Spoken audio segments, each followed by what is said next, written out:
پیارے بچوں، آج ہم جو کہانی پڑھنے جا رہے ہیں اس کا نام ہے 3 دوست اور خزانہ۔ پیارے بچوں، ایک دفعہ کا ذکر ہے کہ کسی گاؤں میں 3 دوست رہتے تھے جن کے نام تھے معاذ، سلار اور سالم۔ وہ آپس میں بہت اچھے دوست تھے اور ہمیشہ اکٹھے رہتے تھے۔ ایک دن انہوں نے فیصلہ کیا کہ وہ شہر جا کر کوئی کام وغیرہ تلاش کرتے ہیں۔ اس کے بعد انہوں نے شہر جانے کی تیاری شروع کر دی۔ آخر کار بھرپور تیاریوں کے بعد وہ شہر جانے کے لیے تیار تھے۔ وہ صبح صبح اپنے گاؤں سے شہر کے لیے روانہ ہو گئے۔ پیارے بچوں، اس زمانے میں کوئی ٹرانسپورٹ مثلاً بسیں وغیرہ تو ہوتی نہیں تھی، اس لیے لوگ پیدل ہی سفر کیا کرتے تھے، اور آج کل جو سفر گھنٹوں میں طے ہوتا ہے اس وقت اس کے لیے کئی دن لگ جاتے تھے۔ اس لیے وہ بھی اپنے سفر پر پیدل ہی روانہ ہو گئے۔ ان کے گاؤں سے شہر جانے کے لیے کئی دن لگ جاتے تھے اور راستے میں مختلف چھوٹے بڑے گاؤں اور جنگلوں سے بھی گزرنا پڑتا تھا۔ وہ اپنے سامان کی گٹری سروں پر اٹھائے اپنی منزل کی طرف رواں دواں تھے۔ وہ دوپہر کے وقت ایک جنگل میں پہنچے تو اس وقت تک انہیں شدید بھوک بھی لگ چکی تھی، اس لیے انہوں نے فیصلہ کیا کہ وہ یہاں درختوں کے سائے میں بیٹھ کر کھانا بھی کھاتے ہیں اور کچھ دیر آرام بھی کرتے ہیں، اس کے بعد آگے روانہ ہوں گے۔ چنانچہ وہ ایک گہرے سایہ دار درخت کے نیچے بیٹھ گئے اور اپنی کھانے کی تھیلیاں کھول لی اور اللہ کا نام لے کر کھانا شروع کر دیا۔ کھانے سے جب وہ لوگ فارغ ہوئے تو طے شدہ پروگرام کے تحت کچھ دیر آرام کرنے کی غرض سے وہیں لیٹ گئے اور چند لمحوں میں ہی وہ نیند کی آغوش میں چلے گئے۔ ان میں سے معاذ کی آنکھ کھلی تو اس نے دیکھا انہیں آرام کرتے کافی وقت گزر چکا ہے، اس لیے اس نے باقی دوستوں کو بھی جگایا اور ایک بار پھر وہ اپنے سفر کے لیے روانہ ہو گئے۔ چلتے چلتے رات سے پہلے آخر وہ ایک گاؤں میں پہنچ گئے اور ایک سرائے میں رات گزارنے کا فیصلہ کیا۔ اس زمانے میں مسافروں کے لیے سرائے ہوتے تھے جیسے آج کل ہوٹل ہوتے ہیں۔ سرائے میں رات گزارنے کے بعد اگلی صبح پھر وہ اپنے سفر پر روانہ ہو گئے۔ چلتے چلتے پھر وہ ایک جنگل میں پہنچ گئے۔ وہ ابھی تھوڑی دور ہی گئے تھے کہ انہیں شیر کے دھاڑنے کی آواز سنائی دی۔ وہ ڈر کے مارے ایک طرف جھاڑیوں میں چھپ گئے۔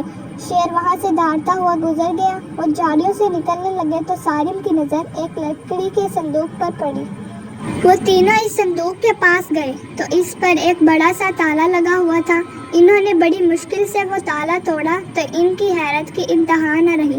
وہ صندوق تو ہیرے جواہرات سے بھرا ہوا تھا، جن کو دیکھتے ہی تینوں دوستوں کی ڈالیں ٹپکنے لگی۔ انہوں نے جلدی وہ صندوق اٹھایا اور جنگل سے باہر نکلنے کی کوشش کرنے لگے۔ آخر کار وہ جب جنگل سے باہر نکلے تو کافی دور انہیں ایک گاؤں دکھائی دیا۔ اب انہیں بھوک بھی شدید لگ چکی تھی اور کھانے کا سامان بھی ختم ہو چکا تھا۔ انہوں نے فیصلہ کیا کہ ایک دوست قریبی گاؤں جا کر کھانا لے آئے، باقی 2 صندوق کی حفاظت کریں گے۔ انہوں نے سالم کو کچھ کھانا لانے کے لیے گاؤں بھیج دیا۔ جب سالم کھانا لینے چلا گیا تو باقی 2 دوستوں کے ذہن میں لالچ آ گیا کہ اگر وہ کسی طرح سالم کو راستے سے ہٹا دیں تو یہ سونا ہم دونوں میں برابر تقسیم ہو جائے گا اور ہماری زندگی عیش سے گزرے گی۔ چنانچہ انہوں نے فیصلہ کیا جیسے ہی سالم کھانا لے کر آئے گا ہم مل کر اس کو ختم کر دیں گے اور سارا سونا حاصل کر لیں گے۔ پیارے بچوں، ادھر سالم کے ذہن میں بھی شیطان آ گیا اور اس نے سوچا اگر میں ان دونوں دوستوں کو ختم کر لوں تو سارا سونا مجھے مل جائے گا اور میری ساری زندگی عیش سے گزرے گی۔ اس لیے سالم نے کھانا لینے کے بعد ایک دکان سے کچھ زہر بھی لیا اور واپس چل پڑا۔ راستے میں بیٹھ کر اس نے اپنے حصے کا کھانا کھایا اور باقی کھانے میں زہر ملا دیا۔ جب وہ واپس اس جگہ پہنچا جہاں اس کے دوست اس کا انتظار کر رہے تھے، انہوں نے آتے ہی سالم کو گھیر لیا اور کہنے لگے اتنی دیر لگا کر آئے ہو، تمہیں اس کی سزا ملے گی۔ یوں کرتے کرتے ایک دوست نے سالم کو نیچے گرا لیا اور دوسرے نے اپنا رومال اس کے گلے میں ڈال کر کھینچنا شروع کر دیا۔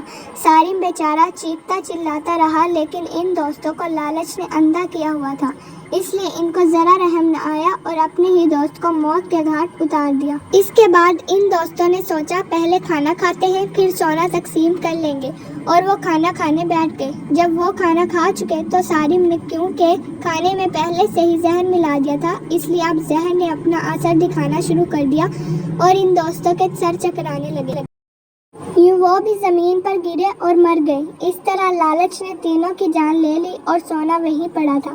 پیارے بچوں، اس کہانی سے ہمیں جو سبق ملتا ہے وہ ہے لالچ بری بلا ہے۔ پیارے بچوں، یہ تھا آج کا ہمارا سبق۔ اگر آپ کو یہ ویڈیو اچھی لگی تو لائک کیجیے گا اور ہمارے چینل کو سبسکرائب کرنا مت بھولیے گا۔